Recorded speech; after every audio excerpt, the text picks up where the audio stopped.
Assalamualaikum warahmatullahi wabarakatuh. Jumpa lagi di Lentera Hitam. Tentunya masih bersama Bobby. Apa kabar teman-teman semuanya? Pastinya kalian semua baik-baik saja dan sehat selalu, dan selalu dimudahkan segala urusannya. Untuk kali ini kami mau melanjutkan kisah pendakian gunung yang berjudul Malapetaka Darah Haid di Jalur Pendakian Gunung Cikuray, episode kedua. Cerita ini ditulis oleh Alin Aberwati. Terima kasih buat Alin yang sudah mengizinkan kami untuk menceritakan kisah ini.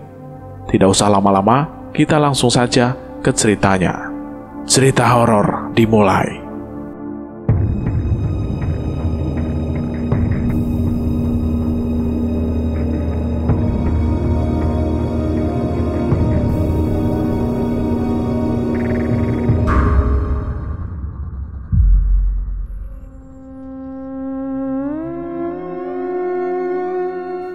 Setelah mereka menyiapkan sarapan dan mengemasi semua hal yang berkaitan dengan tenda, mereka pun kemudian melanjutkan perjalanan menyusuri hutan belantara yang terlihat masih sangat perawan, alias belum dikunjungi oleh manusia lainnya.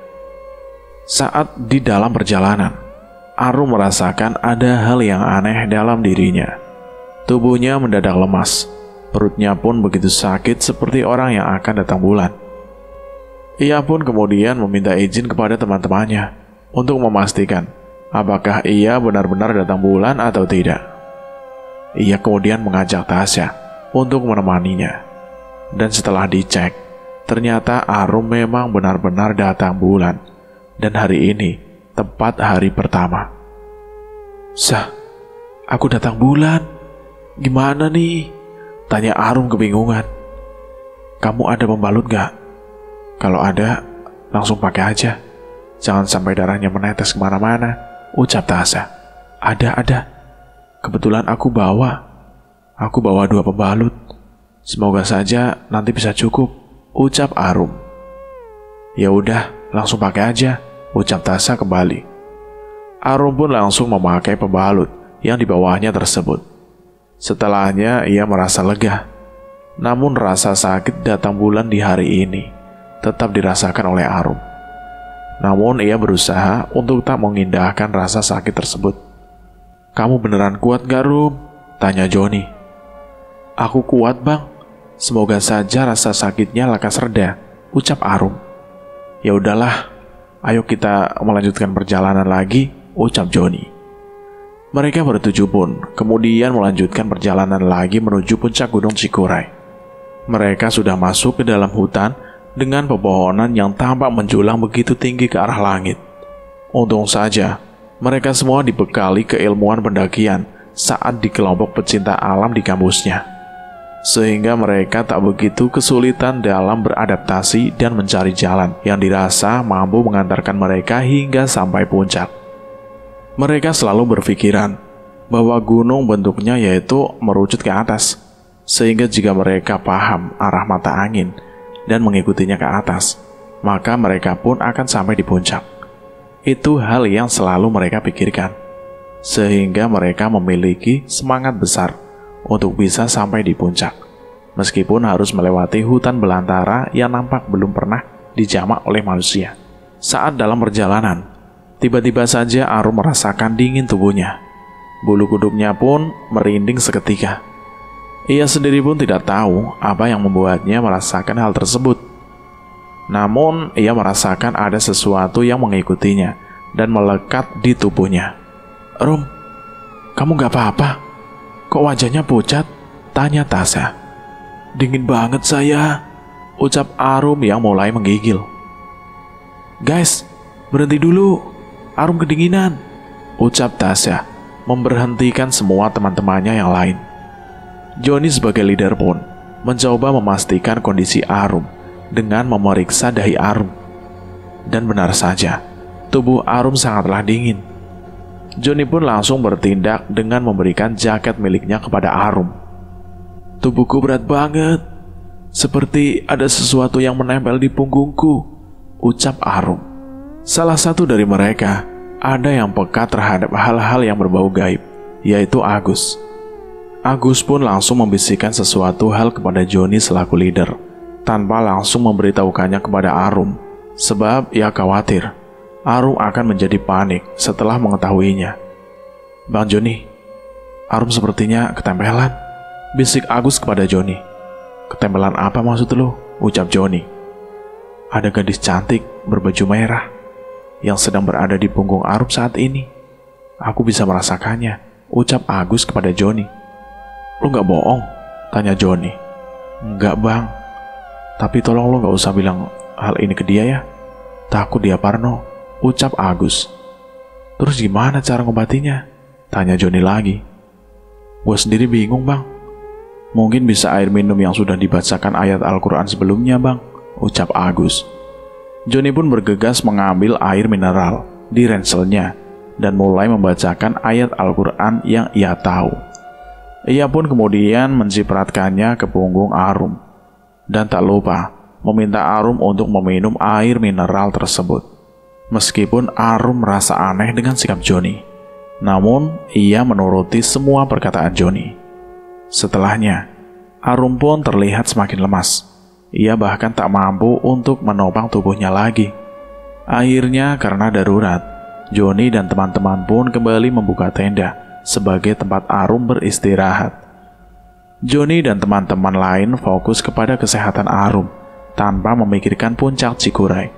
Sebab bagi mereka, keselamatan adalah hal yang harus selalu diutamakan. Arum pun mulai merebahkan tubuhnya yang begitu lemas. Ia masih merasakan kedinginan yang sungguh hebat. Semua orang di sana berusaha untuk menghangatkan Arum. Ada yang membuatkan teh hangat. Ada pula yang mengoleskan minyak kayu putih ke tubuh Arum agar ia merasakan hangat. Di sisi lain, Joni pun menanyakan kepada Agus terkait sosok yang Agus lihat sedang menempel di pundak Arum. "Gus, gimana? Masih ada tuh di tubuh Arum? Apa sudah hilang?" tanya Joni. "Sosok itu udah gak nempel di tubuh Arum, tapi dia duduk tepat di samping Arum, sembari menatap Arum dengan tatapan yang sangat tajam," ucap Agus. "Kenapa bisa ngikutin Arum ya?" tanya Joni. "Sepertinya dia mencium bau darah yang amis dari tubuh Arum. Apalagi kan hari ini Arum datang bulan, tepat di hari pertamanya," ucap Agus. "Benar juga ya. Apalagi kan kalau sedang datang bulan tidak dianjurkan melakukan pendakian. Lalu apa yang harus kita lakukan?" tanya Joni. "Selama Arum tidak bersikap ataupun berucap keliru, makhluk itu hanya akan sebatas menempel ataupun dekat dengan Arum. Dia tidak akan menyakiti tubuh Arum bang," ucap Agus. "Tapi Arum semakin kedinginan. Bahkan tubuhnya begitu lemas. Apa kamu yakin kalau makhluk itu tidak mengganggu Arum?" tanya Joni. "Kalau itu aku nggak bisa putusin bang.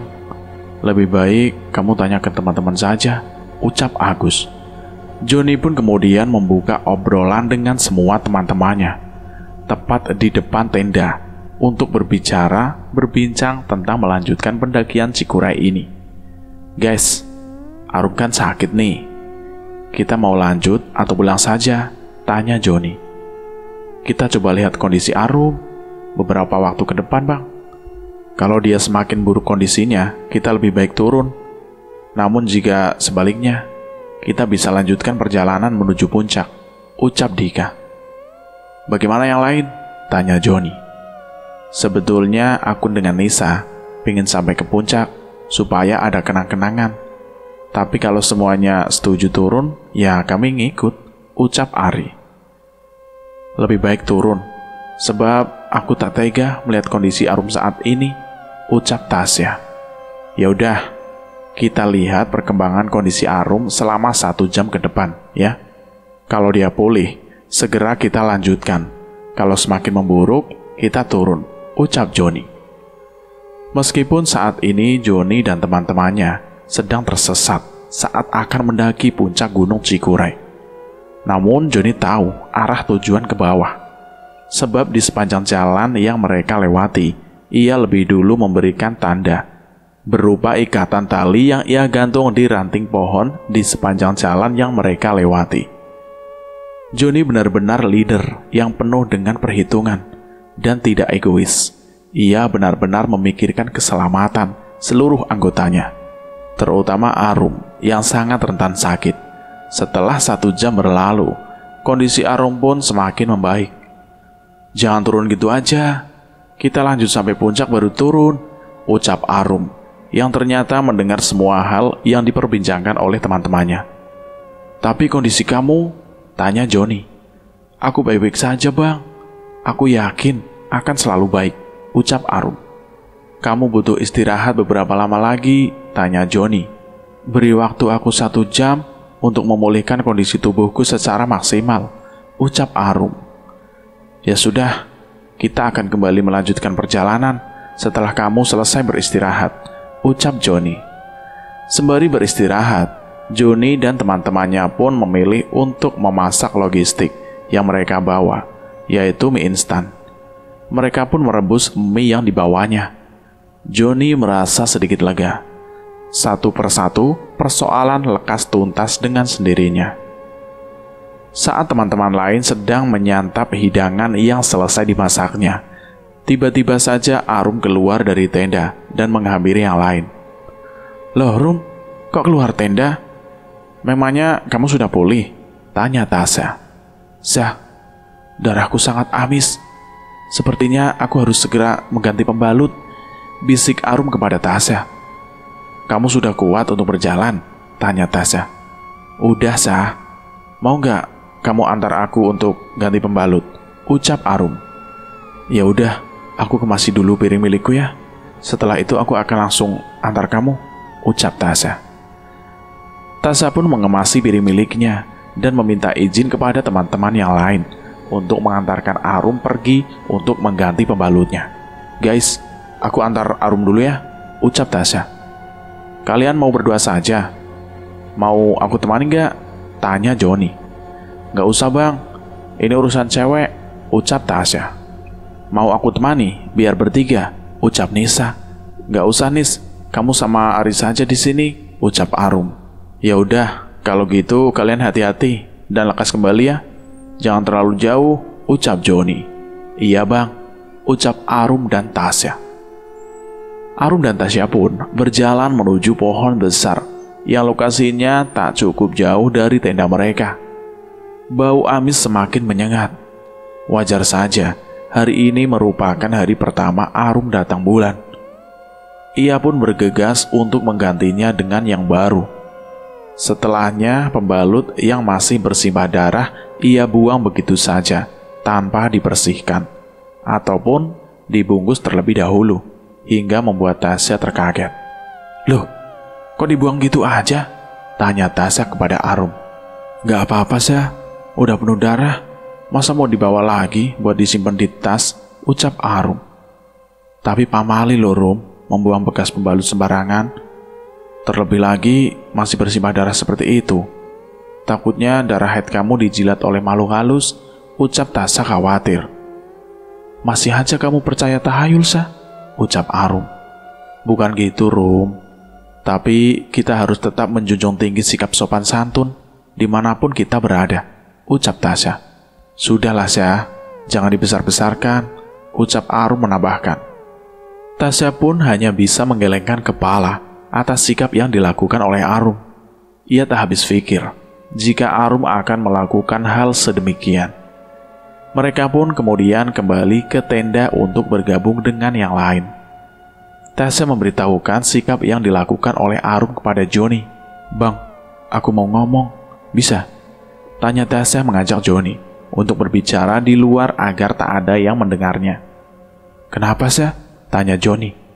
"Tadi Arum buang bekas pembalut yang masih bersimbah darah sembarangan bang. Aku takut akan terjadi hal buruk setelahnya," ucap Tasya. "Kamu gak coba peringatin dia?"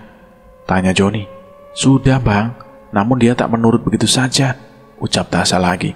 "Gawat, semoga tak terjadi hal buruk setelahnya," ucap Joni. "Itu juga yang aku khawatirin bang," ucap Tasya melanjutkan. "Jika nanti terjadi hal yang lebih buruk dari sebelumnya, kita akan langsung turun," ucap Joni. "Ya udah bang, semoga semuanya aman-aman saja," ucap Tasya melanjutkan. Setelah berbincang serius, nampak terlihat raut kecemasan dari keduanya karena sikap Arum yang terbilang ceroboh dan tidak mengindahkan nasihat Tasya. Jika terjadi hal buruk setelahnya, ia pun akan merasa sangat bingung. Tak lama kemudian, sikap Arum tiba-tiba berubah. Ia tiba-tiba mengajak semua teman-temannya yang lain untuk segera bergegas melanjutkan perjalanan menuju puncak Cikuray. Hingga hal tersebut membuat kaget yang lain, sebab mereka semua masih bersantai sembari menghabiskan makanan yang sudah disediakan. Akan tetapi, Arum terus memaksa seluruh temannya untuk segera melanjutkan perjalanan. Teman-teman, ayo lanjutkan perjalanan. Aku sudah tidak sabar pergi ke puncak Cikuray. Banyak teman yang sudah menunggu di sana, ucap Arum. Nanti Rum, kita kan belum berkemas, apalagi teman-teman masih ada yang makan. Kita juga belum benahi tenda kita. Nunggu beberapa menit lagi ya, ucap Joni. Tapi semua teman-temanku sudah menunggu bang, ucap Arum kembali. Teman siapa? Kan kita di sini semua, Rum. Pokoknya aku harus berangkat sekarang, bang, ucap Arum menimbali. Mau jalan sama siapa? Yang lain masih berkemas, ucap Joni menambahkan. Sendirian, bang, ucap Arum. Gak boleh, tunggu. Tapi bang, kita berangkat dari rumah bareng-bareng. Otomatis kita harus sampai di puncak juga bareng-bareng, ucap Joni memberikan ketegasan kepada Arum. Setelahnya, raut wajah Arum pun berubah kesal. Sikap Arum benar-benar aneh. Padahal semua temannya menghentikan perjalanan demi kesehatan dia. Tapi bisa-bisanya dia ingin ke puncak seorang diri. Ia benar-benar seperti dikuasai oleh orang lain. Tasya pun mencoba menenangkan Arum agar ia bisa kembali bersikap dengan bijak. Sudah Rum, omongan Bang Joni itu benar. Kita berangkat bareng, otomatis kita juga harus sampai ke puncak bareng juga, ucap Tasya.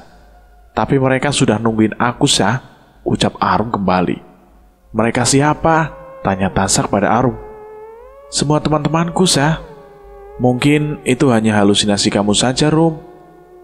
Tenangkan pikiran kamu dan nunggu teman-teman berkemas, baru nanti kita lanjutin perjalanan, oke? Ucap Tasya kepada Arum. Arum pun hanya mengangguk saat mendengar ucapan Tasya. Seluruh teman-teman yang lain pun bergegas untuk merapikan tenda dan semua perlengkapan masakan yang digunakan sebelumnya. Setelah semua selesai, mereka pun kemudian melanjutkan perjalanan menuju puncak Cikuray. Anehnya, Arum selalu ingin berjalan paling depan. Ia ingin menunjukkan jalan yang benar kepada seluruh teman-temannya. Padahal jalan yang mereka lewati saat ini merupakan jalan yang begitu asing. Mereka harus menerobos hutan belantara untuk sampai ke puncak. Mereka tersesat saat mencari jalan menuju puncak Cikuray. Joni sebagai leader pun mencoba menegur Arum agar ia bisa berjalan di belakangnya.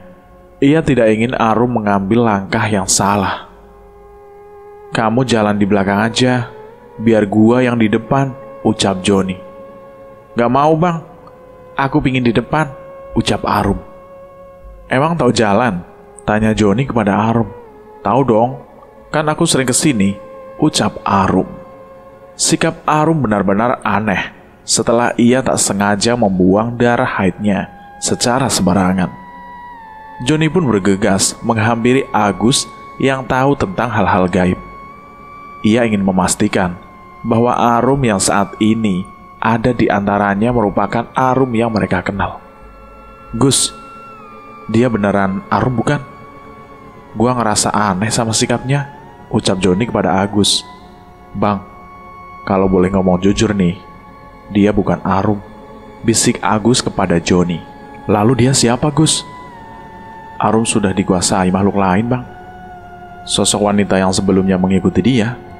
Lalu, kenapa sekarang dia bisa kuasai tubuh Arum, Gus? Sepertinya Arum melakukan kesalahan, bang. yang membuat makhluk itu marah sama si Arum? Johnny pun teringat perkataan Tasya sebelumnya yang mengatakan bahwa Arum membuang pembalut yang berisi darah haid miliknya secara sembarangan. Apakah hal tersebut adalah pemicu dirinya dikuasai oleh makhluk lain? Johnny benar-benar tidak bisa berpikir jernih setelahnya. Johnny pun memberitahukan kepada Agus bahwa Arum sebelumnya melakukan hal yang tidak semestinya. Agus pun mulai bisa memahami setelah mendengar cerita tersebut bahwa penyebab utama sosok itu menguasai tubuh Arum adalah karena sikap Arum yang tidak semestinya. Bang, semestinya sikap Arum tersebut yang menjadi penyebab utama sosok itu menguasai diri Arum. Lalu, apa yang harus kita lakukan, Gus? Gua sendiri bingung, Bang. Gua gak bisa menyelesaikan persoalan Arum ini seorang diri. Perlu ada bantuan Ustadz untuk bisa membantu mengembalikan jiwa Arum ke raganya kembali. Tapi kita kan lagi ada di atas gunung, Gus. Apa gak ada cara lain? Gak ada, Bang. Kita gak bisa sembuhin Arum di sini. Terlalu berbahaya. Di sisi lain, pergerakan Arum semakin cepat. Ia seolah-olah tidak merasakan lelah dan terus mengelantur bahwa seluruh teman-temannya sudah menunggunya di puncak Cikuray. Ia bahkan menerobos hutan yang benar-benar masih sulit untuk dijamak manusia. Dan sepertinya ia mengambil jalan yang salah. Jalan itu mengarah ke sebuah jurang. Rum, berhenti. Kenapa, Bang? Ini jalan yang benar kok, ucap Arum dengan begitu santainya. Sosok yang menguasai tubuh Arum sangat pandai bersandiwara. Ia bahkan berlagak seperti bukan orang lain. Ia benar-benar bersandiwara bahwa dia merupakan sosok Arum yang sebenarnya. Aku mau lari, Bang, biar cepat sampai, ucap Arum kepada Johnny. Semua orang hanya bisa menatap keanehan yang ditunjukkan oleh Arum. Hingga akhirnya Johnny pun memberitahukan kebenarannya kepada semuanya, yaitu kepada Tasya, Dika, Ari, dan juga Nisa. Mereka semua nampak syok saat mendengar kebenarannya tersebut. Mereka bahkan kebingungan tentang apa yang harus mereka perbuat, sementara Arum terus bertingkah di luar batas. Karena Arum berlari begitu cepat, Johnny dan yang lainnya pun tidak mampu mengimbangi laju Arum. Hingga akhirnya mereka pun benar-benar kehilangan jejak Arum. Mereka kemudian berpencar untuk mencarinya. Rum, lo di mana? Ucap Johnny. Agus pun kemudian memberikan saran kepada Johnny agar ia segera meminta bantuan kepada siapapun yang dapat dengan segera menyusul ke atas gunung ini. Johnny pun berpikir untuk meminta bantuan Pak De Aji. Dengan sinyal yang putus-putus, ia berusaha untuk menelpon Pak De Aji. Ia sudah mencoba panggilan telepon sampai 10 kali, namun tak kunjung tersambung. Ia pun kemudian berinisiatif untuk mencari dataran yang lebih tinggi untuk mendapatkan sinyal. Dan puji Tuhan berhasil. Ia berhasil menyambungkan teleponnya kepada Pak De Aji. Tak lama setelah Pak De Aji pun mengangkat telepon Johnny. Kenapa, John? Pak De, gawat Pak De. Salah satu teman kami ada yang kerasukan hingga ia bertingkah aneh, ucap Johnny kepada Pak De Aji. Memangnya apa yang sudah kalian perbuat hingga penunggu gunung tersebut marah? Tanya Pak De Aji ke Johnny. Johnny pun memberitahukan bahwa persoalan yang sedang dihadapi mereka sangatlah kompleks. Ia juga memberitahukan tentang satu hal yang dilakukan oleh Arum sebelum kejadian ini terulang. Kalian di mana? Tunggu Pak De. Pak De akan menyusul ke sana, ucap Pak De Aji.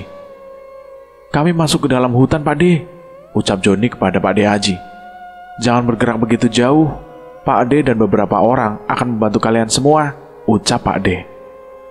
Lalu untuk saat ini apa yang harus aku lakukan Pak De? Tanya Doni.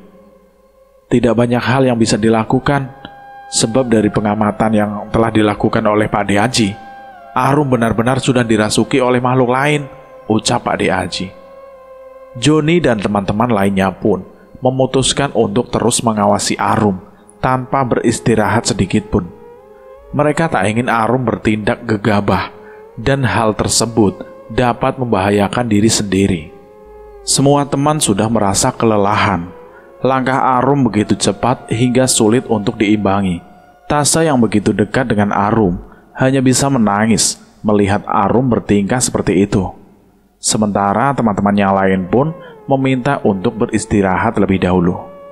"Bang, gua udah gak kuat lagi. Gue sama Nisa istirahat dulu ya.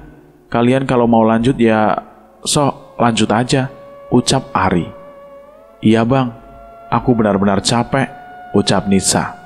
Ari dan Nisa pun memilih untuk beristirahat terlebih dahulu. Mereka mengambil sisa minuman yang mereka bawa untuk melepaskan dahaga. Hari ini sudah hari kedua perjalanan pendakian mereka di Gunung Cikuray. Bukannya sampai di puncak, mereka malah dihadapkan dengan situasi yang tidak mengenakan. Sama seperti Ari dan Nisa, Dika dan Agus pun merasakan lelah yang sama. Mereka kemudian memilih untuk beristirahat lebih dulu.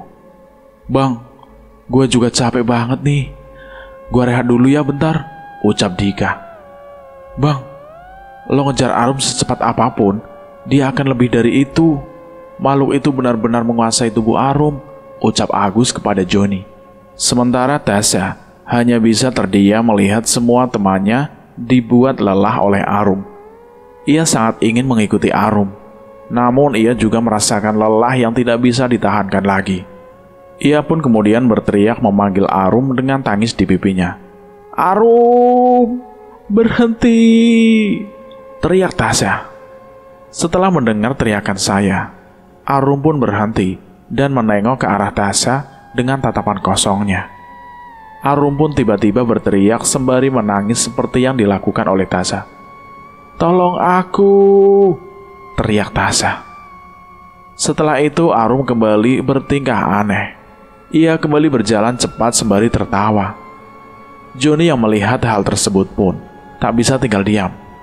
Ia kemudian mengejak kembali Arum dan memperbolehkan teman-temannya yang lain untuk beristirahat. "Kalian tunggu di sini, biar gua yang kejar Arum," ucap Joni. "Bang, lu juga harus hati-hati. Tangisan tadi benar-benar Arum, tapi setelahnya ia kembali dikuasai oleh makhluk itu lagi," ucap Agus kepada Joni. "Gua titip teman-teman ke elu sama Dika ya," ucap Joni. "Iya bang," ucap Agus dan Dika. Joni pun kembali berlari untuk mengejar Arum. Meskipun rumput di hutan tersebut tumbuh begitu lembat, ia mampu melewatinya dengan cepat. Keadaan gentinglah yang membuat sesuatu yang tidak mungkin menjadi mungkin. "Rum, berhenti!" ucap Joni. Namun Arum tidak menggubris omongan Joni sama sekali. Ia terus berjalan begitu cepat, sampai akhirnya Joni benar-benar tidak bisa mengejar Arum, dan ia kehilangan jejak Arum. Ia benar-benar kecewa dengan dirinya sendiri. Di sisi lain, Arum masih dikuasai oleh makhluk tersebut. Makhluk tersebut adalah sosok perempuan penunggu Gunung Cikuray yang nampak begitu marah karena sikap Arum yang sudah semena-mena membuang darah haidnya di jalur pendakian. Meskipun raganya dikuasai oleh makhluk tersebut, namun Arum masih ada di dalam raganya. Namun ia tak bisa berbuat apapun. Ia hanya bisa menangis dan menyesali perbuatannya. "Ya Tuhan, aku benar-benar menyesal. Tolong selamatkan aku," ucap Arum dalam hatinya. "Kamu akan singgah di sini," ucap makhluk tersebut. Arum mencoba memberontak, namun ia terlalu lemah. Ia pun hanya bisa pasrah akan hidupnya sendiri. Makhluk tersebut pun terus membawa Arum ke atas untuk menuju puncak Cikuray. Ia tak berhenti sedikit pun. Joni pun memutuskan untuk kembali kepada teman-temannya karena ia tak berhasil mengejar Arum. Ia benar-benar kecewa dengan dirinya sendiri. Namun ia berusaha untuk mencari jalan keluar lain untuk bisa menyelamatkan Arum dari mara bahaya. Teman-teman yang lain pun merasa kaget dengan kedatangan Joni. Dengan raut wajah kecewanya, mereka pun menanyakan perihal Arum kepadanya. "Bang, kok lo balik? Mana Arum?" tanya Ari kepada Joni. "Gua gak bisa ngimbangin dia. Dia jalan cepet banget sampai gua kehilangan jejak," ucap Doni kepada teman-temannya. Lo udah coba buat cari lebih jauh lagi, Bang? Tanya Dika. Udah, tapi hasilnya nihil. Semua orang pun merasa jengkel dengan kondisi yang seperti ini. Mereka pun hanya diam dan sambil menatap satu sama lain sebelum mencari jalan keluar lain yang bisa dilakukan untuk menyelamatkan Arum. Johnny pun kemudian membuka obrolan tentang bagaimana cara menyelamatkan Arum dan terutama menemukan Arum yang saat ini sudah berjalan begitu jauh mendahului mereka. Awalnya semua teman-teman Johnny hanya bisa diam, sebab mereka sendiri pun merasa kebingungan akan sikap yang harus mereka lakukan. Namun, Johnny harus memberikan semangat agar tidak menyerah dengan keadaan. Kita harus bisa keluar dari persoalan ini. Terutama, kita harus menyelamatkan Arum dan membawa dia kembali turun. Meskipun pada akhirnya kita tidak bisa sampai puncak Cikuray, ucap Johnny. Tapi apa yang harus kita lakukan, Bang? Ucap Dika pada Johnny. Bagaimana kalau kita turun lebih dahulu dan kita meminta bantuan Pak De Aji serta warga lain untuk membantu mencari Arum? Gue yakin mereka jauh lebih paham dengan keadaan gunung ini, ucap Agus berpendapat. Gue setuju sih sama pendapat Agus. Yang lain gimana? Ucap Johnny. Kalau kita turun, lalu Arum sama siapa, Bang?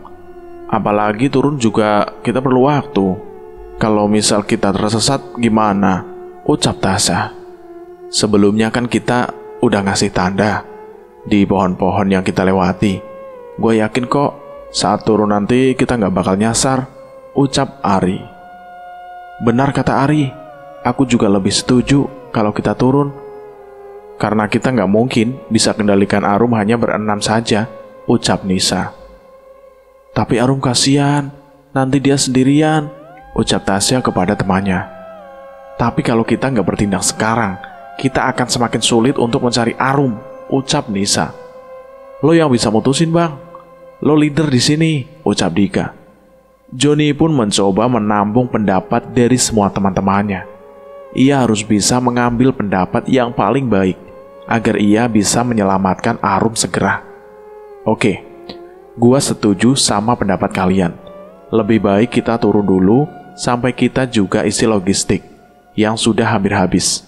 Setelahnya, kita bisa minta tolong ke Pak De Aji dan para warga di sana. Gua yakin semakin banyak yang nyari, akan semakin mudah juga kita menemuin Arum, ucap Johnny. Setuju, Bang, ucap sebagian besar dari teman-teman Johnny. Mereka pun kemudian mempersiapkan diri untuk kembali turun ke tempat awal mereka pertama melakukan pendakian. Mereka tidak menghubungi Pak De Aji sebelumnya, sebab ponsel milik mereka tak ada sinyal sama sekali. Dengan sisa tenaga mereka, mereka pun berjalan pelan sembari memastikan sekeliling. Siapa tahu Arum terlihat di antara pepohonan. Namun mereka tak melihat Arum. Mereka pun memutuskan untuk mempercepat jalan agar mereka lekas sampai di rumah Pak De Aji. Perjalanan yang mereka tempuh cukup panjang, sebab mereka harus menyisir kembali hutan yang sebelumnya mereka lewati. Dengan persediaan logistik yang semakin terkurang, mereka benar-benar mencoba menghematnya.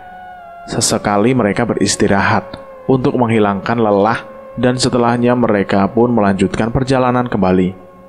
Guys, semangat, kita pasti bisa, ucap Johnny mencoba menyemangatinya.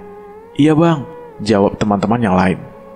Setelah menempuh perjalanan panjang, mereka pun kemudian sampai di rumah Pak De Aji. Pak De Aji nampak kaget saat melihat Johnny dan rombongannya. Terlihat begitu lesu. Ia pun kemudian menyuruh mereka semua untuk beristirahat. Kalian pasti sangat lelah. Lebih baik kalian istirahat dulu, ucap Pak De Aji. Kita nggak bisa beristirahat, Pak De. Soalnya Arum masih tertinggal di atas. Kenapa dia ditinggal? Tanya Pak De Aji. Kita kehilangan jejak Arum. Dia berjalan sangat cepat, sampai kami pun kewalahan mengimbanginya, ucap Johnny. Ya udah, nanti Pak De akan minta tolong ke beberapa warga untuk membantu mencari Arum agar dia cepat ketemu, ucap Pak De Aji lagi. Terima kasih, Pak De. Maaf karena kami merepotkan Pak De. Sudah, kalian harus pikirkan kesehatan kalian saat ini. Lebih baik kalian semua beristirahat, ucap Pak De Aji. Johnny pun dan kelima temannya menurut dengan perkataan Pak De Aji. Mereka pun melepas lelah di teras rumah milik Pak De. Pencarian Arum pun dimulai. Pak De Aji bertindak sebagai ketua pencarian. Ia pun mengajak beberapa tetangganya yang turut membantu dalam proses pencarian ini. Pencarian dibagi menjadi 2 titik, arah timur dan barat. Untuk anggota perempuan tidak ikut dilibatkan dalam pencarian, sebab Pak De khawatir nantinya akan terjadi hal buruk lain. Johnny dan Dika turut bergabung dengan Pak De Aji dan 2 warga lainnya, sementara Ari dan Agus turut bergabung bersama 3 warga lainnya. Pencarian pun dimulai dari pukul 7 pagi waktu setempat. Di sisi lain, Tasya dan Nisa pun merasa sangat khawatir dengan keadaan Arum. Mereka berdua berharap jika Arum segera ditemukan oleh tim pencarian dalam keadaan sehat dan tanpa kurang apapun. Bagaimanapun juga, mereka berangkat bersama. Jadi jika nanti pulang tanpa adanya kehadiran Arum, mereka pasti akan merasa bersalah kepada keluarga Arum. Semoga Arum lekas ditemukan ya Nisa, ucap Tasya sembari meneteskan air mata. Aku juga berharap demikian, Sa. Apalagi Arum adalah anak yang baik. Terlepas dari kesalahannya membuang darah haid hari pertamanya sembarangan itu, ucap Nisa. Kalau aku tahu kejadiannya akan seburuk ini, aku pasti akan benar-benar mencegah Arum melakukan hal itu. Terlebih lagi, dia pergi bersama aku saat itu, ucap Tasya. Yang penting, kamu sudah sempat memberi peringatan kepada Arum, Sa. Terlepas dia ikut omongan kamu atau enggak, itu sudah bukan lagi ranah kamu, ucap Nisa menenangkan. Tapi aku benar-benar menyesal, Nis, ucap Tasya. Kita doain aja supaya Arum cepat ketemu ya, Sa. Mereka pun tak putus mendoakan keselamatan Arum. Meskipun mereka tidak bisa turut ikut dalam pencarian, setidaknya doa yang mereka panjatkan akan membantu proses pencarian tersebut. Perjalanan menuju puncak Cikuray dalam proses pencarian Arum pun memakan waktu yang cukup lama. Untung saja mereka dibekali peralatan yang cukup membantu proses mereka dalam menyusuri hutan yang begitu lebat. Tim dari sisi sebelah barat tak kunjung menemukan petunjuk tentang keberadaan Arum. Sama halnya dengan tim di sisi sebelah timur. Mereka pun memutuskan untuk beristirahat, melepaskan lelah terlebih dahulu. Pencarian ini gak akan mudah, ucap Pak De Aji. Kenapa gak mudah, Pak De? Tanya Johnny. Jalur pendakian ini masih sangat jarang dilewati oleh para pendaki. Terlebih lagi, kerap kali ada hal mistis yang terjadi di daerah ini, ucap Pak De Aji. Tapi, apa Arum bisa ditemukan, Pak De? Tanya Dika. Kita berdoa saja supaya ada titik terang tentang keberadaan Arum. Mereka pun kemudian melanjutkan perjalanan untuk menyisir jalan pendakian Gunung Cikuray. Di sisi lain, tim Agus dan Ari pun tak mendapatkan hasil yang baik terkait pencarian Arum tersebut. Tidak ada tanda apapun tentang keberadaan Arum. Mereka pun mencoba berteriak untuk memanggil nama Arum. Arum, lu di mana? Ucap Ari. Rum, kita semua nungguin lu, ucap Agus.